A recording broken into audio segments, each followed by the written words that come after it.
Are there the story ninjas in the house? Listening ninjas? We're reading a little bit about Toko again. Now, I don't have the other book here, but there is a number two to this, and each book has four stories. And this particular one is called Hooray Thoko. And Toko has been created by Niki Daly. And we do know that Toko is a very resourceful young girl. She's full of fun and absolutely kind-hearted.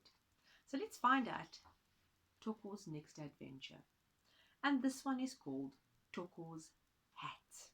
So I do suggest that we engage our imaginations. The story has some pictures, but they are in black and white. But I'm sure in your mind you can add all the color you like. Well, let's get started. Toko fell in love with the hat the moment she saw it. It was floppy with blue and yellow stripes and a big pink flower right in the middle. And it was the prettiest hat she'd ever seen. She stood looking at it, wishing it was on her head instead of on the stand in a window fashion corner. Are you shopping with your eyes, Toko? Asked Mama. Yes, Mama, said Toko. I love that hat so much. Let's have a see. Maybe you can see a little picture of that hat. Maybe you've had one. Maybe you've liked one.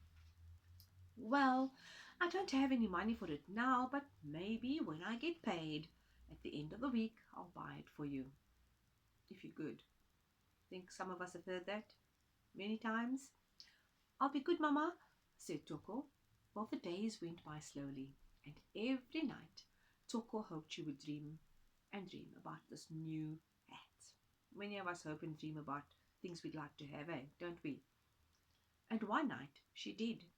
She dreamed she was wearing it when a wind came up and suddenly lifted it off her head and blew it away. Shoo! Well, she told Mama about her dream. And Mama said, don't worry, Toko. Tomorrow is Friday and I will be paid a bit more money because I've done some extra work. And then we'll go off to Fashion Corner and we'll go and get that hat. Isn't that good news? Let's have a look here. Toko must have really wanted that hat so badly that she even dreamt about it, eh? Well, the next day, Toko couldn't wait for Mama to come home because it was Friday. While she sat at the kitchen table watching Gogo make supper, she kept asking a few minutes, or every few minutes at least, when will Mama come home? When? Is it nearly time? When will Mama come home? Gogo says, Toko, you're driving me absolutely crazy. I know you've heard that before, eh?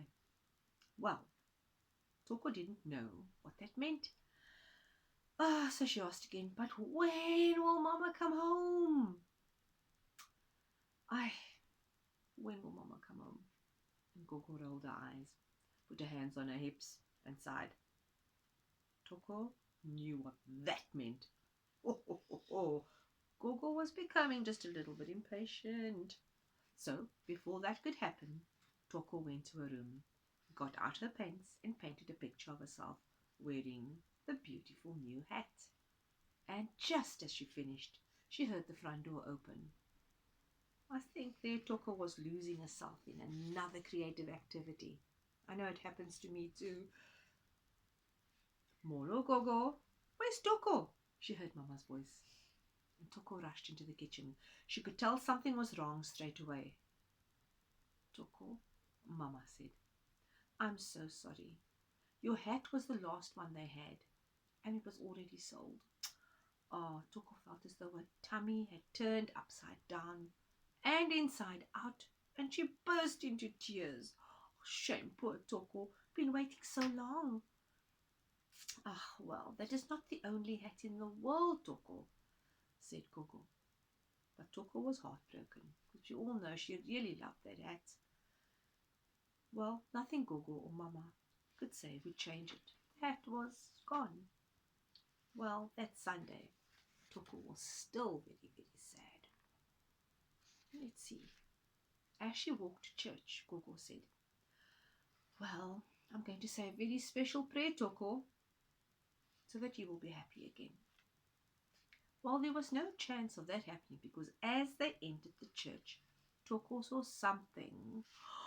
Let's see if you can see it, because I'm guessing right away. What did Toko see? Oh, goodness gracious me. That time he did an upside down turn again and an inside out flip.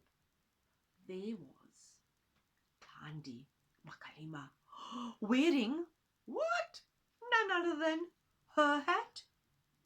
Can't believe it, whispered Mama. I told Thandi's mother about the hat I was going to buy for Toko. She must have gone and bought it for her daughter.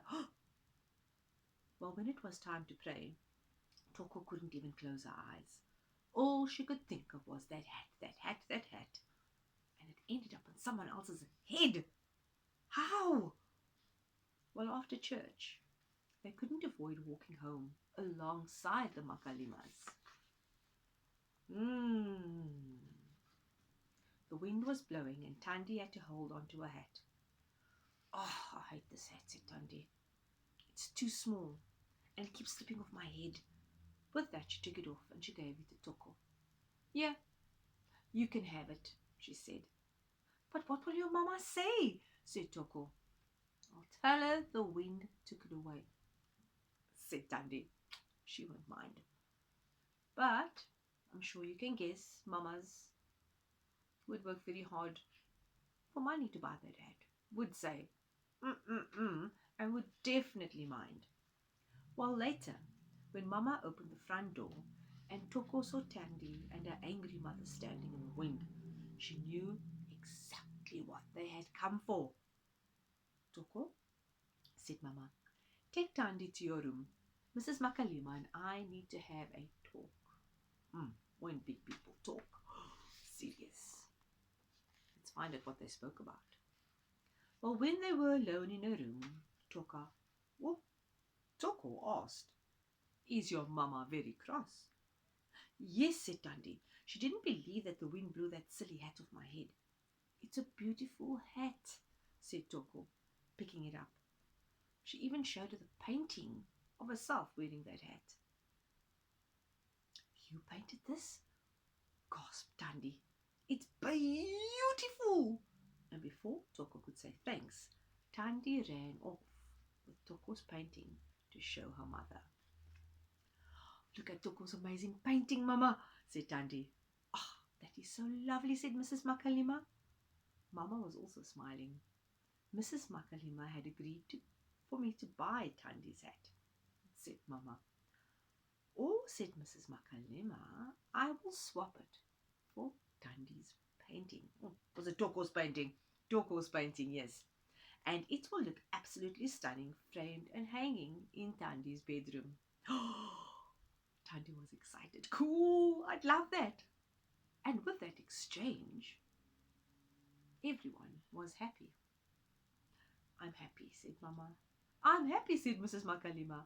And I'm super happy, said Thandi. And Toko? What do you think Toko felt? Was she happy? Was she ecstatic?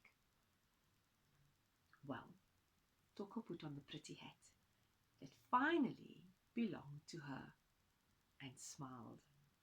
Toko was absolutely speechless. So things have a way of working out if we do things fairly. And I know that I love to exchange and trade things.